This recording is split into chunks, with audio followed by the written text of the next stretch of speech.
When Zach Wilson walked onto the field for that preseason opener, the air felt different. Everyone had been wondering if Arch Manning's college buddy, Ewers, could somehow stir up a storm and make this a real quarterback battle. But let's stop pretending, shall we? This is not a battle. The Dolphins didn't hand Wilson $6 million to stand around holding a clipboard behind Ewers. That's not how this works. Money talks in this league, and performance whispers right after. Wilson has been sharper in camp, steadier, and at times you can see that chip on his shoulder. The Dolphins are setting him up as QB2, and anything else would be theater. Now, could Ewers flash in spurts? Of course. But let's be honest, backup quarterback isn't decided on a couple of nice throws in August.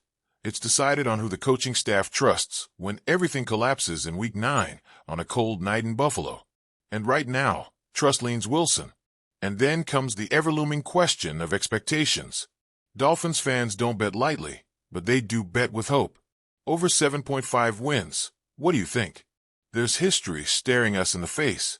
With Tua on the field last season, Miami set at 6-5, and that was with chaos swirling around the roster.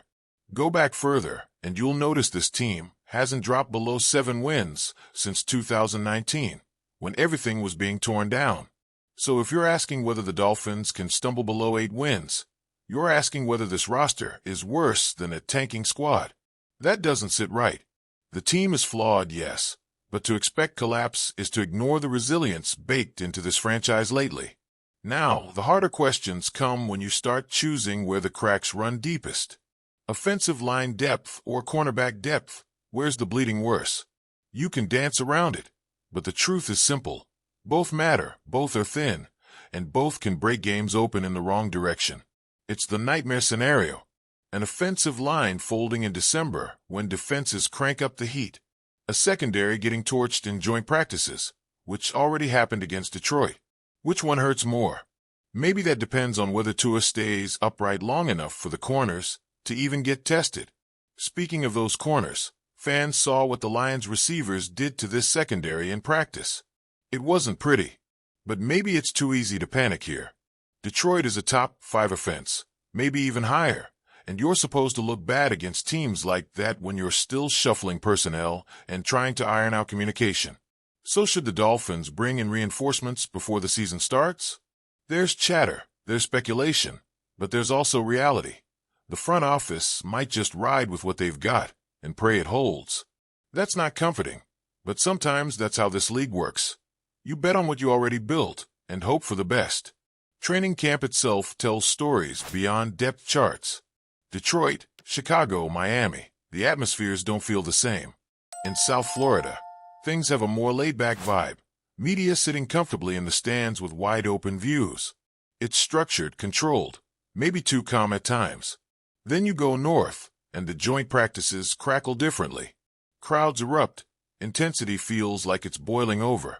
Dolphins fans love their team, no question, but the challenge is whether that same fever will pour out once the regular season kicks off.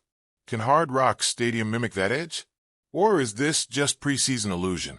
Injuries always find their way into these conversations, and right now they sit like a shadow over everything. Offensive line bumps, secondary tweaks, little knocks that pile up. Do you call it bad luck? Do you whisper about conditioning staff failures? Or is it simply football doing what football does, breaking bodies, because that's the nature of the sport? There's no clean answer, but the frustration grows. Fans want accountability, even if reality says there may be none to give. Then we circle back to special teams, a place that rarely grabs headlines until it suddenly matters. 2 punters, why? Because Ryan Stonehouse became available, and Miami decided you don't let a leg like that sit on the street without at least testing it. So now we have Bailey, who fans love to hate, against Stonehouse, the fresh possibility. The irony is Bailey's value comes in places fans don't notice. Holding for Jason Sanders, who just had one of his best seasons. Coaches see that. They weigh it. And they won't just chase a new punter without considering what's lost in the transition. The competition is real, but it's not as flashy as people think. And the tight end question, here's where emotions stir. Fans keep asking why the Dolphins don't use the position more. The coaching staff's genius, they say, surely knows better. But then you look back and remember Jonnu Smith set franchise marks for the spot last year.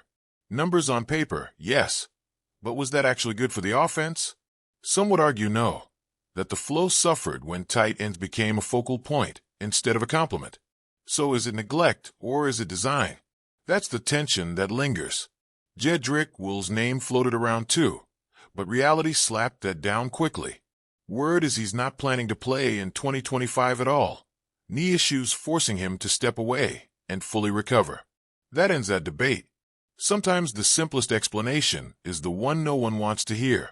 The depth issues at corner and defensive line aren't magically going away either. The Dolphins will navigate them the only way teams can, picking the best options, putting them on the field, and adjusting when the dam inevitably leaks. There's no secret formula. It's survival.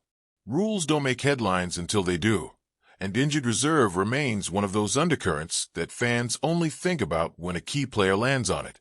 Nothing changed this year.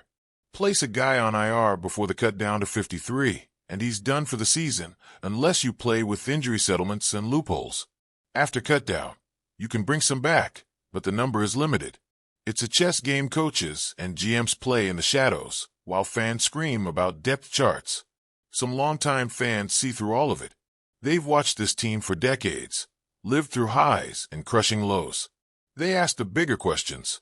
Can a dominant front seven and talented safeties mask the cornerback weakness?